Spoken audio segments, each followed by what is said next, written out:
Well, hello everyone, and welcome to my shop.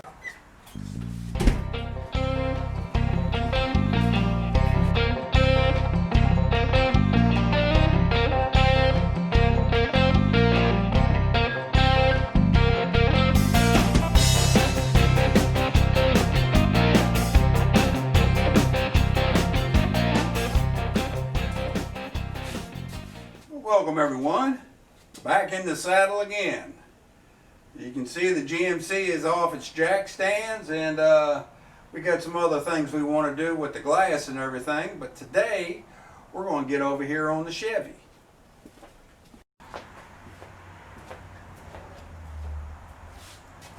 I've been doing a lot of cruising on the Chevy here lately. It's been the best physical therapy a man could want. Well, I started noticing an exhaust leak, and it's gotten to the point now where I think I need to do something about it. So we're going to troubleshoot and repair the exhaust leak on this 1949 Chevrolet 3100 with the 54 235 engine.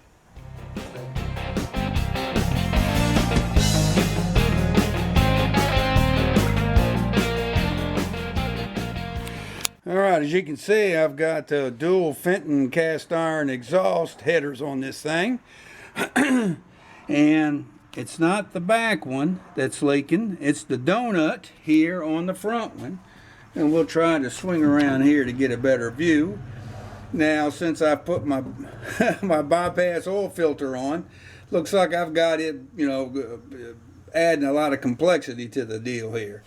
So what I'm going to do is replace that donut, and I'm trying to decide if I want to move the bypass oil filter to get at it easy, or should I come down, jack it up, and come up from the bottom. So let's see what'll be the best. I'm going to show you a few things about those headers that'll make them different than a stock exhaust. The headers are flat. The flange that you bolt the exhaust pipe to is flat, as opposed to being dished in or outward. So using a standard donut you can't do. And these I ordered these after the fact, after I'd already ordered the exhaust pipe. And these were designed to go on the exhaust pipe before there's a little lip put in it. And you can see there's actually no trough for it, so I'm not real sure how you would secure the pipe in it to keep it from going down. There is, well, I take it back, there is a slight lip, a very slight lip. Then you had your flat gasket that would seal the pipe up to the manifold. Well, I decided not to go that way, and I ordered this is the part number 31360, and it is a donut that's flat on one side and it's dished or cupped on the other, and that's what I've got on there now. Now, I kind of knew I was going to get a leak on that front one, because when I was tightening it up, I over tightened it crooked, and it smashed the donut in a way that I figured it wouldn't last long, and it hadn't. The rear header pipe is sealing real good, so I don't have a problem going back with another one. So anyway, that's the differences. You got flats, which is what it's designed for, and which I still haven't really totally figured out. I guess I could show you the flat flange on the header. There's no indent for the pipe to come up and then spread, to keep the pipe in the clamp. So I don't know. There is a way, I'm sure, but I decided to go this way with the donut, and I am going to come up from the bottom. Let's get my handy dandy brand new jack.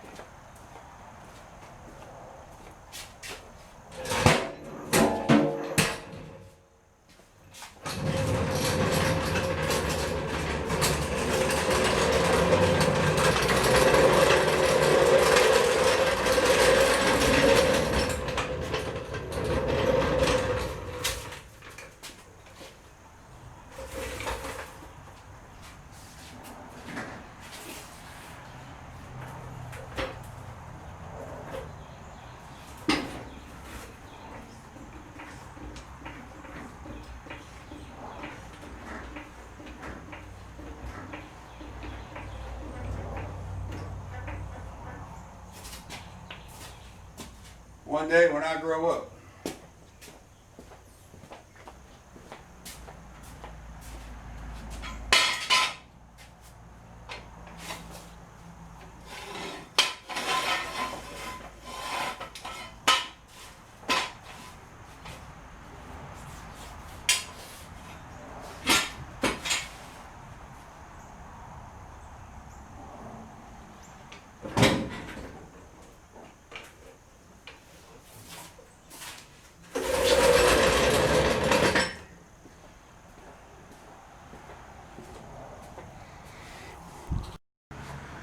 Seems like it's been forever since I've wrenched on both of these trucks.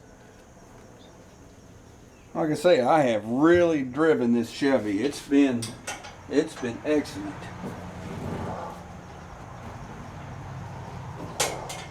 It's got lock nuts on it, so I'm going to take this lock nut off, break him loose.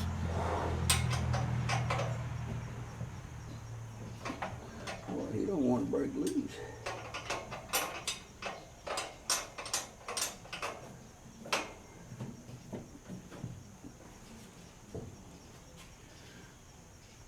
Probably get it just as good. We'll go underneath. It's too much of a pain to just show it, but there's the donut. Yep, it's a little bit I believe I didn't get it centered right when I put it in originally. Shame, because it was real easy to install at that point because the front clip was off. Oh well. I'm going to try to show a close-up of where that gasket, that donut sits in there. You see how the pipe is, see there's no recess in the clamp to keep the, to where I could use a flat gasket. So anyway, just thought I'd show that. Okay, I've not got it tightened down yet, but there's the donut is installed, and I don't know if you can see, but I'm trying to make sure that the flat part that goes up against the header is straight and flat, and hand tightening the bolts first. And it doesn't matter on the cup side. It can, you know, the pipe can lean forward, aft, or side to side as long as the flat part is up flat and flush to the header. So anyway, we're going to tighten it by hand with my ratchet instead of using my power.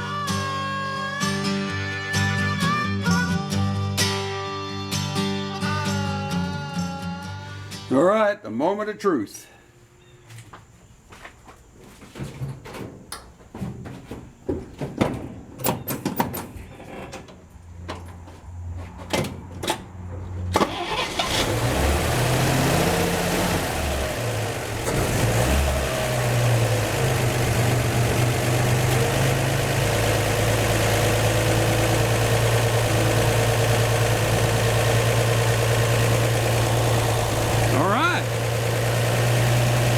Seems to have gotten it. The other one was a little bit loose too, so I tightened him up some, but you gotta be careful because those donuts are soft.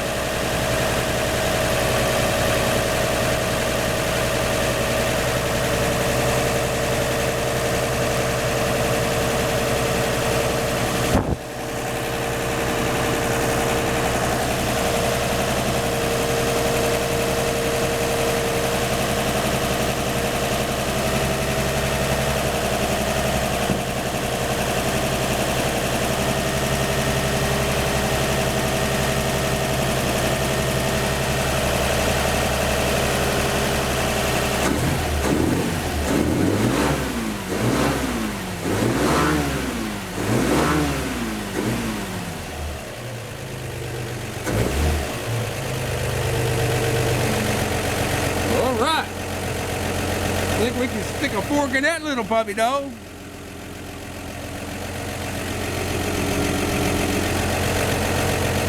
And it's a good thing too, my battery icon's flashing. Alright. See if I can show you real quick.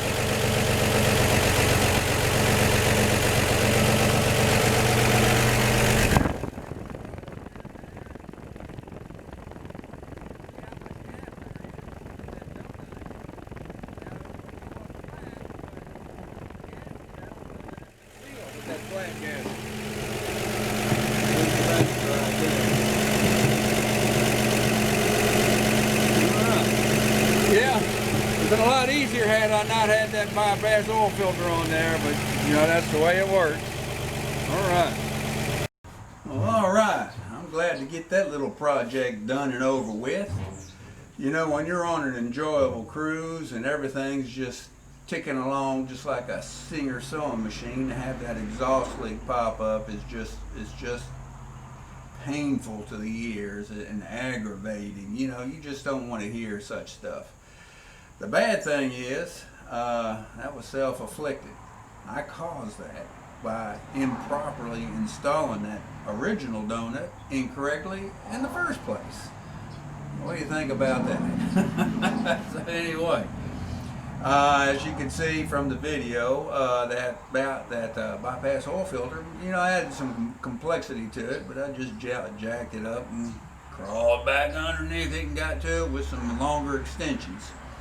Now, when I went to reinstall it, I didn't use my my brand new cordless impact wrench because I was afraid I would damage it just like I did the original. So I hand started both nuts and then I ran them up with a ratchet to snug them up.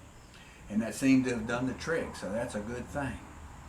Well, you know, I've been doing a whole lot of thinking lately because I hadn't been doing much wrenching at all. And there's some future projects I'd like to get into. One of them pertaining to the Chevy here is you may, if you're new to my channel and you or you haven't seen some of my past vlogs, I installed a Pertronix flamethrower distributor with the Igniter 2 electronic ignition. I guess it's been about 350-400 miles ago, and it's been doing pretty good. Now, you know, I'm always playing with stuff, trying to tweak here and there and fine tune. And included with the distributor was a kit with some springs and limiters in it to where you can adjust the timing curve. I've left it how is with the springs that it came pre-installed with, which is kind of middle of the road. Well, I'm toying with the idea of changing out those two springs to the lighter springs and see if I can get a quicker curve out of it. Maybe squeeze a few more little ponies out of this dude. So I don't even think you have to pull the distributor to do it, but I'll study up on that more. But that's one thing. It's kind of in the future for it. Some other stuff I'd really like to get some body work done on this thing. I've been actually talking to some folks, and I may have some interested in some kind of a barter type of situation, so we'll see on that. But I do not want to hot rod this truck at all, other than of course the motor, but I want it to look like it did when it pulled off the showroom floor, or as close to it as possible. I want it to stay stock as much as I can. I've got a hot rod over there that in that 49 GMC, if I get the urge, which I'm kind of starting to feel a little bit of urge for a little bit of getting out here and running a little bit more. So, but I have the GMC for that. But if I get this thing looking good, I might start replacing the glass in it too. I want to get the body work done before I do that. And there's some panels I'm going to have to weld in and get my welding practicing up. So there again, mechanically, he's good to go. I mean, she just wants to run. I run this to fast food, restaurants, errands. It just goes. I mean, it's such a great truck. I really want to keep it, but I want to keep it like it is. Now on the GMC, with the distributor, should pop up about here or there, is the series where I actually did a vlog on installing it, and it explains that distributor more. So we'll move on from that.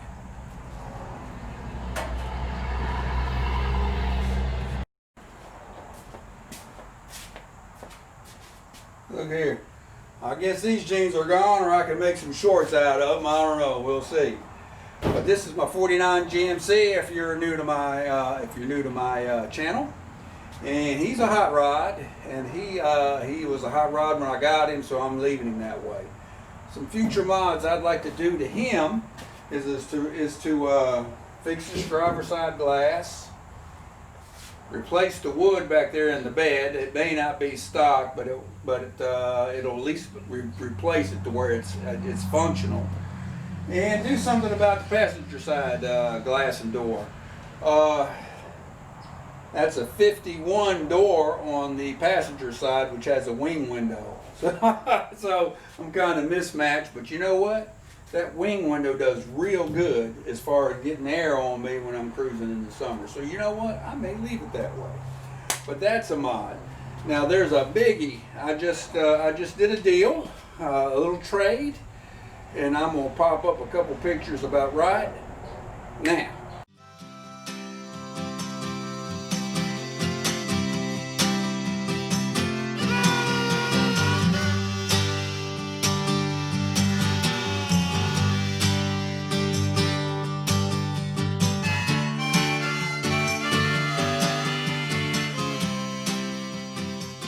Alright, we're back.